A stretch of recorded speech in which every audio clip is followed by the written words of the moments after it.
रामनगर नाम का एक गांव था। उस गांव से दूर एक सुनसान जगह थी जहां पर एक डरावना भूत रहता था।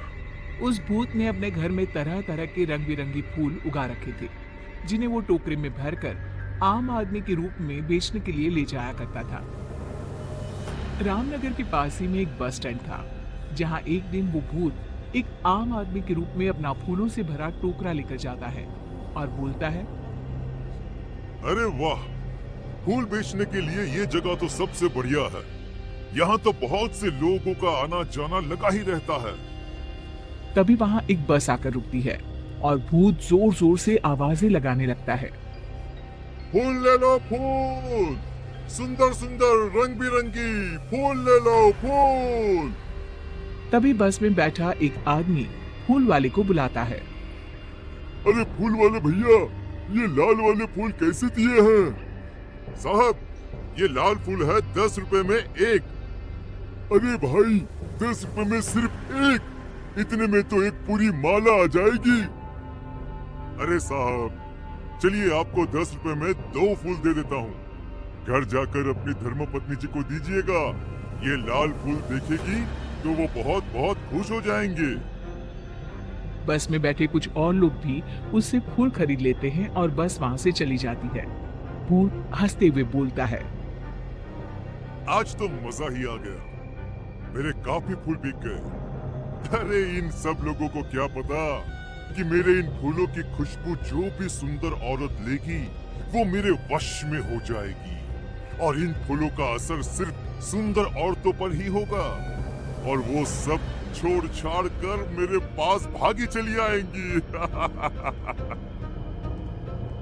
ऐसा बोलकर भूत जोर जोर से हंसने लगता है और अपने घर चला जाता है। फिर बस वाला आदमी अपने घर पहुंचकर अपनी पत्नी को बुलाता है और मुस्कुराते हुए उससे कहता है, ओ मेरी प्यारी शीला, अरे जरा देख तो, आज मैं तुम्हारे लिए क्या लाया हूँ। अजी क्या बात है, आज तो आप बहुत खुश नजर आ रहे हो। मैं अपनी लाल परी के लिए लाल गुलाब लाया हूँ। अजी आप भी ना कैसी बातें करते हैं।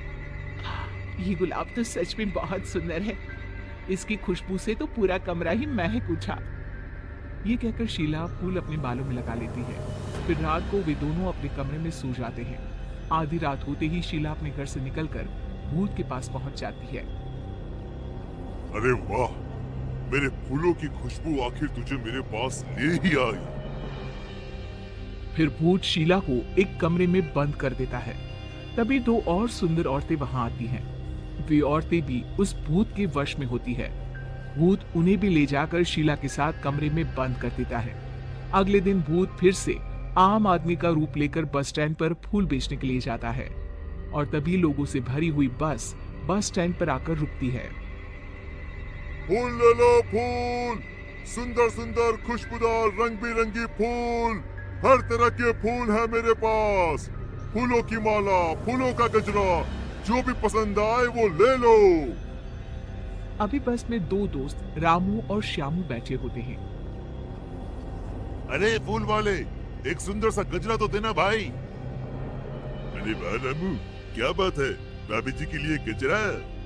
हाँ भाई, तेरी भाभी को बालों में फूल लगाना बहुत पसंद है। अरे श्यामू, तू भी कुछ ले ले अपनी पत्नी जी के लिए, वो भी खुश हो जाएंगी। हाँ हाँ भाई, अरे तुम भी एक गजरा ले लो अपनी पत्नी जी के लिए। वैसे भी सुंदर औरतें बालों में फूल लगाकर और भी सुंदर लगती हैं। ठीक है भाई, अगर तुम इतना कह रहे हो तो एक गजरा मुझे भी दे दो। उसके बाद वे दोनों गजरा लेकर वहां से चले जाते हैं और घर जाकर अपनी अपनी पत्नियों को गजरा दे देते हैं। श्यामू अपनी पत्नी लीला से कहता है, सही कहा था उस फूल वाले ने, सुंदर औरतें बालों में फूल लगाकर और भी सुंदर दिखती हैं। जी आप भी ना कैसी बातें करते हैं। चलिए अब सो जाइए, काफी रात हो गई है। फिर वे दोनों सो जाते हैं। आधी रात होते ही लीला उठती है और अपने कमरे से निकलकर भूत के पास चल पड़ती है। तभी श्यामू लीला को बाहर जाते हुए देख लेता है और लीला को आवाज देता है, अरे भगवान, आधी रात को कहाँ जा रही हो? पर लीला पर भूत के फूलों का असर होता है। थोड़ी दूर जाकर लीला गायब हो जाती है और भूत के पास पहुंच जाती है। शामू ये सब देखकर डर जाता है। थोड़ी देर में सुबह होती है और शामू भागते हुए अपने दोस्त के पास जाता है और उसे सारी बात बताता है। अरे भाई, ये क्या बोल रहे हो? कल रात से तेरी भाभी भी नहीं मिल रही है। जब से उसने अपने बालों में गजरा लगाया, तब से वह बस फूलों की बातें किए जा रही थी। भाई, हो ना हो हमारी पत्नियों के गायब होने के पीछे जरूर उस फूल वाले का हाथ है। फिर वे दोनों बस स्टैंड पर जाते हैं और फूल वाले का पीछा करते हैं। पीछा करते हुए वे भूत के घर तक पहुंच जाते हैं और चुपचाप खिड़की से देखने लगते हैं। फूल वाला आम आदमी अब अपने भूतिया रूप में आ जाता है, जिसे देखकर सारी औरतें बहुत डर जाती हैं और जोर जोर से चिल्लाने लगती है। अरे नाश पीटे, हमने तेरा क्या बिगाड़ा है जो तू हमें यहाँ पकड़ कर ले आया है?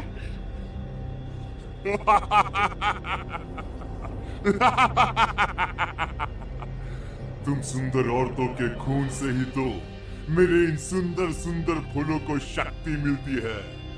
जितनी ज्यादा फूलों को शक्ति मिलेगी, मैं उतना ही ताकतवर बनूंगा और फिर पूरे गांव पर सिर्फ मेरा ही राज होगा।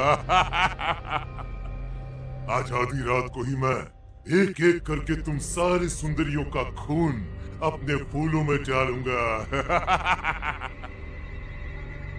रामू और श्यामू ये सब खिड़की से देख और सुन रहे होते हैं। तभी रामू बोलता है। अरे भाई श्यामू, ये फूल बेचने वाला तो भूत निकला। अब हमें इन सभी औरतों को भूत के चुंगल से निकालने के लिए कुछ न कुछ करना ही होगा। हाँ भाई, हमारी पत्नी भी तो हमारे लिए कितना कुछ करती है। आज हमारी बारी है इनके लिए कुछ करने की। ये कहकर दोनों गांव चले जाते हैं और गांव के सरपंच को सारी बात बताते हैं। तभी कुछ और लोग भी वहां आ जाते हैं। उनमें से एक आदमी सरपंच से कहता है। सरपंच जी, मेरी बीवी भी 2 दिनों से गायब है। कहीं वो भी उस भूत के पास तो नहीं चली गई? तभी रामू सरपंच से कहता है। सरपंच जी, मेरे पास एक आइडिया है।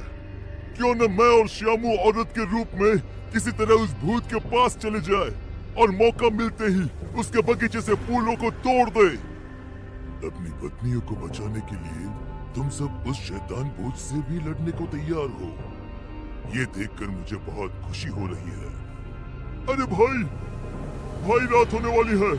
भूत उन सब औरतों को कुछ करे उससे पहले हमें वहां पहुंचना होगा। ये कहकर सभी वहां से चले जाते हैं। रामू और श्यामू साड़ी पहनकर भूत के पास जाते हैं। अरे वाह, आज तो मजा ही आ गया।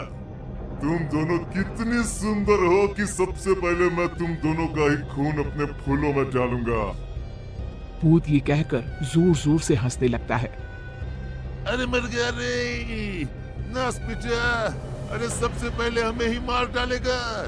रामू मौका देखकर सरपंच और गांव के बाकी लोगों को भूत के फूलों के बगीचे में ले जाता है और सभी मिलकर फूलों को तोड़ देते हैं। जैसे ही फूल टूटते हैं, भूत जलने लगता है और जोर जोर से चिल्लाने लगता है। तुम दोनों ने मेरे साथ धोखा किया है, मैं तुम दोनों को नहीं छोड़ूंगा। आखिर भूत राख में बदल जाता है। सभी औरतें भूत के चंगुल से निकलकर बहुत खुश होती हैं और सब अपने गांव वापस लौटते हैं।